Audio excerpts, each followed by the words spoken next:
Hello. Hi. Can I grab that chair? I'm sorry, I have a relationship with that chair by now. I Thank saw you. it. Yeah, you see. It's about the posture. Okay, hi. Welcome to the stage. Let's talk a little bit, because we were just in the Middle East and now we're coming back mostly to Europe. Tell us about, thank you, tell us a little bit about how are you guys at Reavis using the technology that we're currently discussing? Okay, so before I will jump to the topic, so I will probably continue with a kind of the warm regards and really, a lot of positives talking to the Innovatrics and the partners.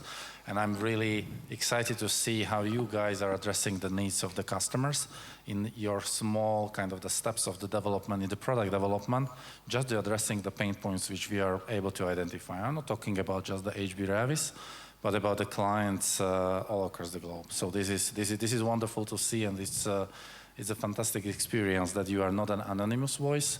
You need to wait, the years to come to the release which is addressing your needs. So this is one of the key game changers and the positive things on really working relationship. So that's really, it's really very much appreciated. Sounds like you guys have a good CX. Okay, so I have a couple of slides which I can show later on, but we are using a lot of technology at the HB Reavis and in the commercial office segment. And one of the ones which I will be talking about is a smart face, obviously, which is used in our offices in Bratislava headquarters, but also in one of our biggest client, in fact, in Hungary. So it's I will name it later on, but it's really, the huge client where we have the smart face implemented together with the access control and as a part of the integral solution for that one. It's for the seamless journey, in fact, and it started all before the pandemic. So that's one of the components of the technology which we are using in our implementation for the customer. Yeah, well, we've talked about pandemic a lot and how that changed the world. It seems that, the opportunity favors the prepared. So it sounds like you guys were on the right side of the history there. We also talked about the fact that you guys have a tendency to test those solutions on yourself before you rolled it out to your clients. So how is that personal experience with the technology? Yeah, well, we don't have a time for that one, but it's actually the truth. So we started, and I have it, and actually, if I start in sure, present, go on. because it will give you the context a little bit. Yeah, that's good. It is. Don't worry, it's not about the Symbiosy, it's not about our company, but it's giving the context, So, and I will not go through all of those steps, but it is pretty much outlining where we started to think about the technology in the segment. The commercial real estate segment is the one which is the least developed in terms of the technology. So my background is in IT consulting and management consulting. So when I joined the HB Reavis, and first when I went into the Expo Real, which is one of the famous conferences in the real estate, it was way back into the history, So it was really, it was just at the beginning of IT era, I would say. Nice opportunity to differentiate right there. Yes, that was excellent. Yeah. You see, back in 2017, we started, we recognized that need, and we built just the department, the part of the HB Reavis, which was dedicated to the technology and the smart building technologies, which at that time, it was just rising. So we were one of the few, and people were looking at us like, why, what is the business case behind, doesn't make sense. But we still keep playing. Then in 2018, we moved into our new office, and that's where really the situation changed. And actually, then we came into the relationship with Innovatrics and implemented the smart face, kind of the first version. I'm not sure if it was the first version, but it was at the very beginning to test our case. And we went to extreme. So basically, the office were designed that we want to have truly seamless access for our employees, meaning that you can really walk into our office, actually your desk, from the street without any barrier, right? So, some of the colleagues mentioned that, there is a rush hour, a lot of people waiting in front of the speed gates. We went to the extreme and says that, no, it's just reverse the logic, keep it open, and only in case that there is a negative kind of the validation, close it. But we were naive, right? So I mean, you asked for the challenges, so there were plenty of them. So actually, just cut it short. It was not working, So it was really the trouble. But yeah, that was the way how we were thinking back in the 2018, and then to start implementing the solution. The further. As the situations evolves, basically the next big milestone for us was to sign the big deal with the client, which I will be talking about, and is the one of the biggest companies in the world, and they took the entire building in the Budapest. So it was at the time it was the most modern building in the Budapest. Hopefully it's still valid, and we implemented next to the kind of the smart face recognitions, also the indoor positioning system or the technology for their employees. Just these are the two most scary technology, as you can imagine for the office workers, and it's still working. Not without the challenges. I have one slide dedicated to the challenges, but it's still working. So basically, that was the big kind of the game changer, and then the COVID hit. Right, so from one perspective or from one angle, it helps because it was actually addressing the most important need, that is the health and safety and the security, so the touchless principles. So basically, yes, it helped us to the promote the service and get people on board, and a little bit. Put their fear from, the mastering and managing their sensitive data, which is the biggest concerns, to be honest. Mm-hmm. But the security was the highest one, so basically it just fade out, right? So it was working in our favor. But then what happened is actually that it was like full home office kind of the agenda. So basically, from the 2,000 people, literally there was no one in the office, and they had the brand new offices full of the technology. So it was a really pity, but we all experienced, right? So that was something which hold back a lot. The offices or the segment where we are working on, the people to use the technology and again to get comfortable. Robert mentioned, that the offices are changing, the principles or the usage of the offices is really changing, and now we are hoping that it will really pick up because the companies realize that there is a lack of the productivity, and the affiliations to the core values of the company is just diminishing. And you have a lot of extreme examples saying that, no, all of you need to come back to the office. That's one extreme. Another one is like, we are so flexible that you can do whatever you want. Yeah, but we're always saying that digital can really cross a distance, but cannot create togetherness, right? Or inclusion. So that's where you need people coming back to the office. Yes. So it's probably going to be hybrid, the new normal, and that's where you can leverage the technologies that you now have. That's where you can see, at least for the Europe or the North America, and especially when we are talking about the knowledge workers, or like example of the IT developers, software engineers. It's hardly to imagine that someone will tell that, you guys need to come, fully back to the office, because there is a high chance that you will lose them, Mm-hmm. So, but there needs to be the balance identified, because also the other extreme is not working well. So that's what we are facing. But the technology can help, right? So that's actually the positive message on it. So if I go back, basically I will not. You see it. So that's just in the meantime, from the starting as a smart building division to the reality. So this is actually where we are today, and this means that I actually present in the 32 buildings. Not, in all of those buildings, the smart technology, smart face is implemented, but more and more it is becoming the expected feature. The smartness of the building and the face recognition of the seamless access is a part of it. And recently, the certification authorities are helping out a lot in a way that they are also educating the market. It's not just the office developer who needs to put their interest and educate the market and the potential tenants about the differentiation factor of their buildings. But there is also the independent kind of the body or the authority which is paving the road for you, you know, in a positive way. So it's like Wired Score, or the smart building certifications, or the Smart Score. So that's a lot of them, just to really help the end client to navigate among the different kind of the options you might have on the market, which is challenging.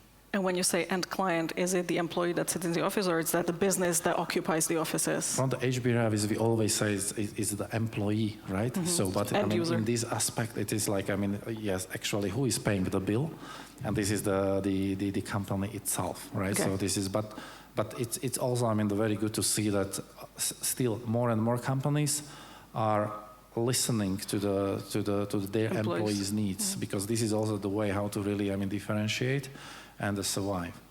So that's is not a big gap, I would say, I mean, based on our experience. Mm-hmm. At least for those, I mean, who wants to survive. Yeah, yeah. Okay, so this is, I mean, I'm using this slide, it's pretty heavy, I'm not going through all of this, but it is pretty much, it's, I mean, look at these like a Maslow hierarchy of the needs, right? So you know, I'm the very basics, which are at the bottom, and to the most kind of the self-sufficient and the kind of the highest value is on the top. What is, I mean, where the security concerns belongs and these kind of the basic needs, they are at the bottom part of the charts, which you need to address anyway, you know. So this is the positive, because this needs to be there. I mean, in all the buildings, in all offices, you cannot ignore, you know. And when we started with the smart first recognition as a part of our convenience journey. It was before COVID, so we said that, yeah, I mean, how to differentiate and how to make a maximum out of it. So let's look at the user needs, and now I mean the user as an employee, how to make their life more convenient in the office and differentiate from mm-hmm. different kind of the vendors. So it started like that. Then the COVID, you know, I mean, the hit, and completely different use case happened, right? So it was like more about the security, health and safety, and the touchless activities. So it was the same technology, but a completely different use case. So in this case, it was okay, but the problem was that, as I said, or as I mentioned before, I mean, we were facing a lot of kind of the reductions of the appearance in the office. So it was half empty or fully empty. Still, there are some companies who are very resistant to come to the office, mm-hmm. I mean, to the extreme. So then you might have the technology, but it's not working for you. So, yeah, I mean, that is happening. And now I'm coming to the point which is, I mean, really, I mean, the company or the client where we have the biggest implementation. And this is, I would say, it's a BP, British Petrol, in Hungary, and this is the headquarters in Budapest, and it's pretty fantastic building. So it is, they took the whole tower. How many people sit there? 2,000. 2,000 employees in one spot. That's huge. This is the one building in the Budapest, but they have the other buildings across the Hungary where we are just talking about the expansion. But this is their kind of the flagship building. Reality is that it's also during the pandemic, it was like 30 or up to 130 people coming to the office regularly out of the 2,000. So it was dead empty.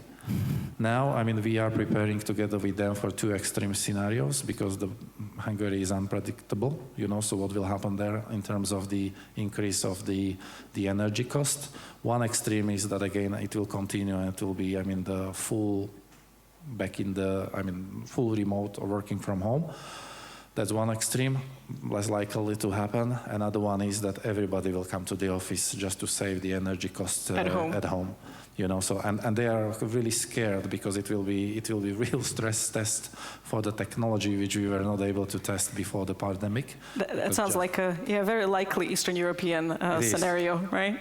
It is. Even the big companies and the big landlord like CBRE, they're started like a joke, but I mean now it's really becoming a viable scenario. So we will see. In that case, it would mean that basically we will have a lot of people, I mean, onboarded into the systems, which is not fully utilized, or it's, I would say, underutilized today, and there is still a lot of potential to use it in a larger scale. That would mean that also we have the quite bumpy road ahead of us. So because we didn't stress test, so as I said, there was the COVID, so we need to prepare that not everything will be smooth. It's definitely going to be a test of stress now. Yeah. We already have some edge cases. I have it on my last slide, so you will saw it. But in the meantime, I saw that some of them were already addressed by the product itself. So we didn't have the chance to use the latest version. But yeah, I mean, it was like I was like, yes, finally it's there, and it's gonna be, I mean, the opportunity to use it and mitigate some of the issues which we are already encountering. Mm-hmm. So what we are using, I mean, basically, I mean, the key facts and the expectations, it's like really security and reliability. It was the biggest kind of the expectations from the client. They wanted to have it, I mean, no discussion. So this is the biggest concern from their side. Convenient for the user. So as I said, it was before the COVID. So this was the big topic, and they wanted to make, you know, I mean, the best experience for the user. Of course, the cost and the way how you are integrating into the broader Symbiosy ecosystems, because this is as I said, it's a part of the larger technology stack. And GDPR compliant. This is, I mean, I hate to say it, it's not a buzzword, but it's our biggest barrier to penetrate the market in Europe. And we are spending the most of our energy to explaining these security concerns with, let's say, mixed success. So it's a challenge. This is an interesting point, because we were talking about a lot of government solution, right? So if somebody tells you either you give me your biometrics or you're not getting a passport, that sounds, you know, like something I might be willing to go with. And also there is a government on the other side, so I might have a different kind of trust level towards it. But if your employer tells you, I want your biometrics for your entry into the office, how big of a backlash do you kind of see from people or pushback? Is that something that's significant, or? In Germany, because we are operating, just for you, I mean, in the UK, Germany, Poland, Hungary, and Slovakia, there are the differences on the market and the perceptions and the level of the trust, because as a central European kind of the office developer has a different kind of the weight on the German or the UK market, and they have their own history. So basically in Germany, this is even not discussed. So it's less, we are not even offering it because it's a dead end. Mm-hmm. So, and it's not only the smart face recognition in the office, it's the indoor positioning, anything which is affiliated to the tracking. So there is no buyer. I'm not saying that in the future it will not change, but now, I mean, the other needs are much higher than this one. In the UK, all our buildings are prepared for that. Even the clients are asking for it, mm-hmm. but they're a little bit resistant. So it's just, building is ready, but not yet there, so it will come. In the Central Europe, in the CE region, it's not an easy walk, so there is always the challenge. We see it in our own case. We have the initiative or the policy like I'm the user within the HB Reavis, and we are openly communicating to our employees during the onboarding process that yes, we are even our own test lab. So we have the technology, it might not work, so it might be a little bit controversially, but we want to test it just to be sure that what we are offering to our clients is the best and or at least proven. So mm-hmm. it's something like, yeah. And we see it actually in our case that the biggest pushback we got from our lawyers, you know, so it was like, that was the whole department which just says that, no, I mean, we just opt for the opt-out options, right? So you're like, come on, what kind of sign is this to our They're people? Lawyers, they know their options. We overcome, so basically we have quite good percentage in our office, but on the client side, it's not easy. It's really, I mean, it's not about the technology, it's not about the security technologically or the technically, because this is proven, but it's about the the mindset, the way how we need to address the fear from the client and how to communicate with them. The big part is the change management and the way we communicate with them as end users, just to overcome this. That's our biggest kind of the challenge. Simple kind of the user journey to give you some kind of the idea what's there and how we are integrated with the other technology. So we have everything what you already explained. So there is a digital onboarding process helping the people to come into the systems to do this opt-in, opt-out. So the consent needs to be granted because of European legislations. Then it comes to the smart face, kind of the core applications, which is then deciding what will be the next. And next means that I will not open the door and I will not call the elevator, or I will do. And then you can go actually to your physical offices. So that particular client is not only just the building is not only equipped with the smart face technology in the lobbies, but actually in each floor and each doors entering their premises, there is this functionality implemented. So more than 40 cameras. That sounds like a lot for implementation. It is. So it was like really, I mean, they were very enthusiastic about it. Once we showcased the possibility and the functionality, they were very happy. The speed, the kind of the how fast it's processed, how reliable it is, it was excellent.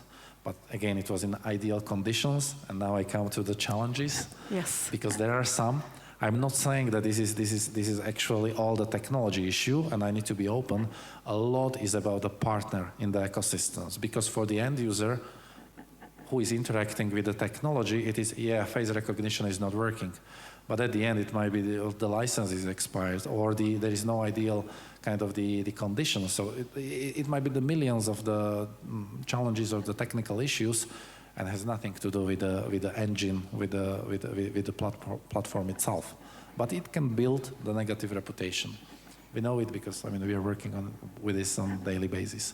It's hard for me, I mean, too old, so to read it. So basically, yes, I mean, the delay. Delay, this is something which we observed, and it can be addressed. We already are, I mean, talking about this one internally, is the way how to manage the peak time or the rush hours, where there is a delay before, the systems recognize and then calls, the elevator. The elevator system is a KONE, so this is, I mean, they kind of the cameras are used, and in some cases there is really the delay before the information about which elevator you need to take to your floor is delayed by a couple of seconds, and the doors are open. You cannot go because you don't know to which elevator, and this is not convenient for the user. It's not happening always, so we are still investigating what is the trigger behind, because there is no load, so it is happening even for one user who is just entering the building. So it's not a traffic issue. It's not a traffic issue. The angle, or it was mentioned, the lighting conditions. So this is essential, so to find the appropriate angle, to fine-tune the system in a way that there is enough lights and the position is ideal is essential for the system to operate.